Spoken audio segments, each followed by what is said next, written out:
sharing and the ability for locals to take some sort of investigative role here. And her answer was basically, well, they refuse to investigate illegal immigration, so why should we let them do that? I guess I'm wondering, if that continues to be the answer to public pressure, are there legal remedies at the city, the state, the county attorney level that would allow an investigation at the local level somehow? So the question stemmed from an answer from a press conference that happened in New York City just yesterday, where it was asked, what is the general process for doing this? Are there legal remedies that are available at the city, county, state level, et cetera, where we would have the ability to move forward with either some form of investigation or prosecution? First, there is some precedent that is important here.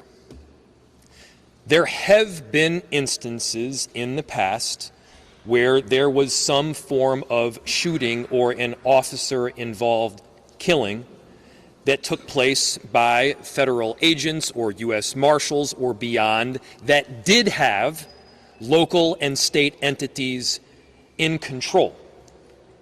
By the way, we're not even talking just about full control here. We're talking about being at the table. We're talking about an investigation that includes the Bureau of Criminal Apprehension. And for those that may say that we have a predetermined outcome, we are not the ones that are conducting the investigation. The investigation would be conducted by the Bureau of Criminal Apprehension. They are well equipped to do it. They have a long track record of doing thorough investigations and, by the way, coming to results that both saw culpability and a lack thereof.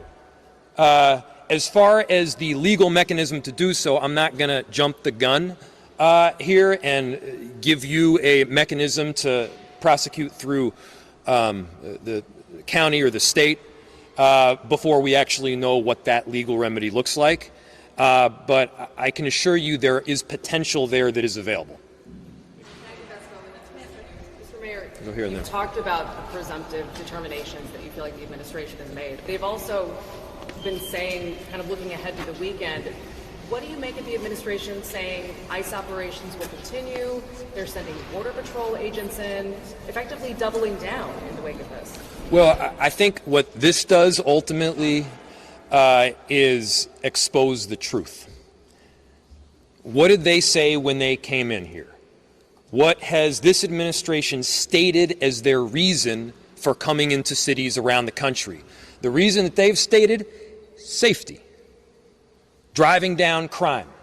Well, let our statistics speak for the trajectory. They are clearly driving crime up.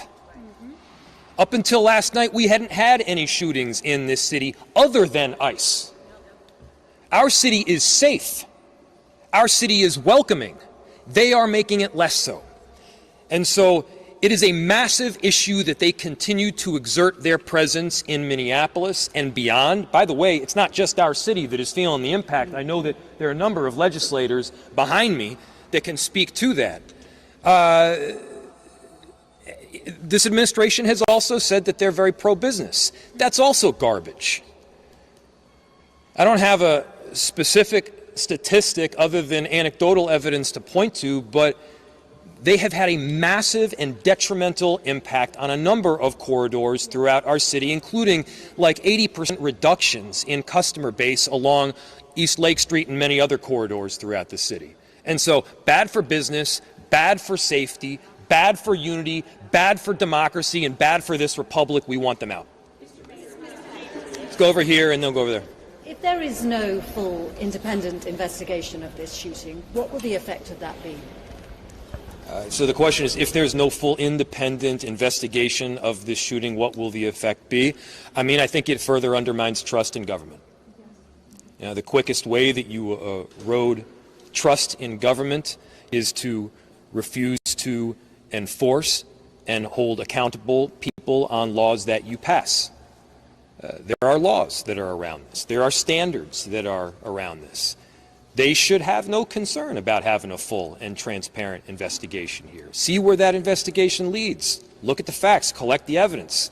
And the fact that they are for some reason concerned about having other, by the way, police involved, other law enforcement involved, through the BCA, that is wildly concerning. We're not asking to be at the table in this investigation here. We do think that people that have some willingness to see things clearly are. The Vice President J.D. Vance said yesterday, who blamed the victim but also accused the media of lying about what happened. But your reaction is quite... Well, I think we got to get to a point here where we're not trusting everything that they're saying, and I think you guys they're there at this point. I mean, I think he also asserted that because you work at the federal government that you somehow have absolute immunity from committing crimes. That's not true in any law school in America, whether it's Yale or Villanova or anywhere else. That's not true.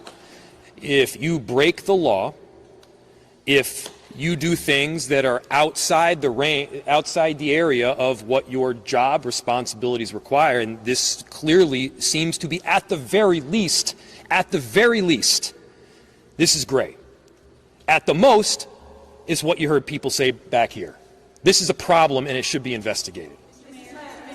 Yes. News Nation, a couple of questions for you. First, have you heard personally anything from the Trump administration or the president himself? And also, the administration has pointed to some of your comments right after the shooting as turning up the temperature in this city.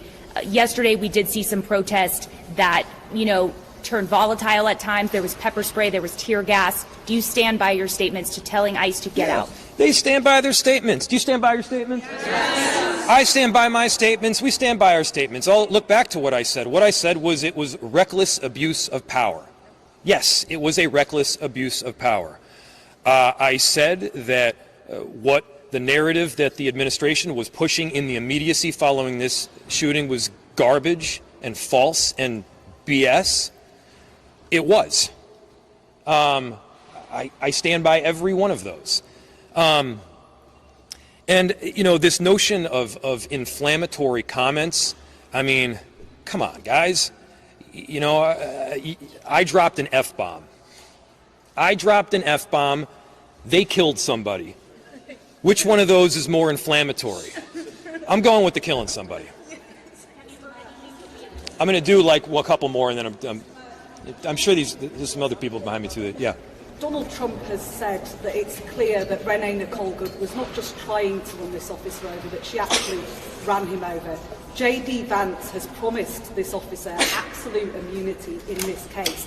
Is there any hope of an independent investigation while they're in charge? The way you put it, it's pretty grim. What you just said, and I think, to repeat for everybody, Donald Trump said that Renee ran the ICE agent over. Don't take my word for it. Don't take their word for it. Watch the video from every single angle.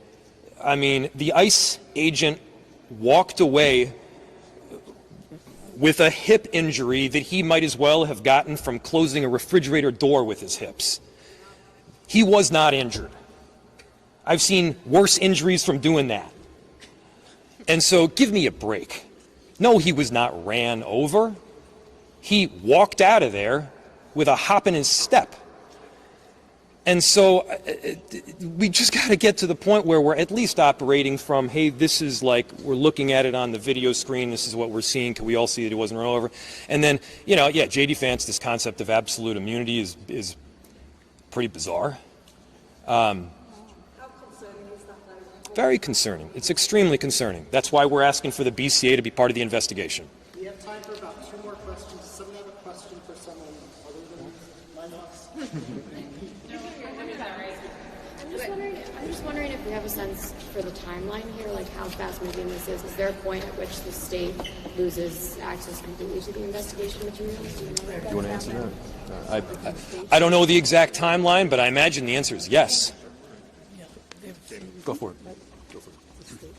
it. Jamie Long, State Representative, Minneapolis Representative. There have been instances in the past where the FBI has shared information weeks after or even months after. It would be much better if the Bureau of Criminal Apprehension were able to be involved right now. There is time-sensitive evidence. There are memory lapses that happen if you aren't able to interview witnesses right away. And so they were invited by the FBI to participate in the investigation jointly originally. and then for some reason they decided to walk away.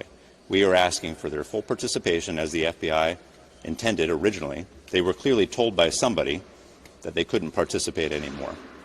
And when you have the President of the United States, the Vice President, the FBI Director, Director of Homeland Security already coming to conclusions, and then they are told on the ground that they can no longer be involved with local investigators, that causes a lot of concern. And to us, time is important, but they should be involved in the investigation at any time that they're allowed to be.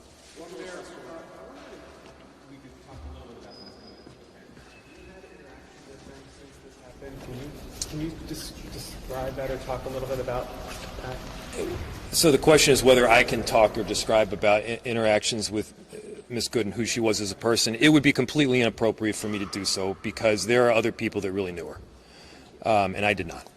Thanks, everyone. Appreciate it. Thanks, everybody.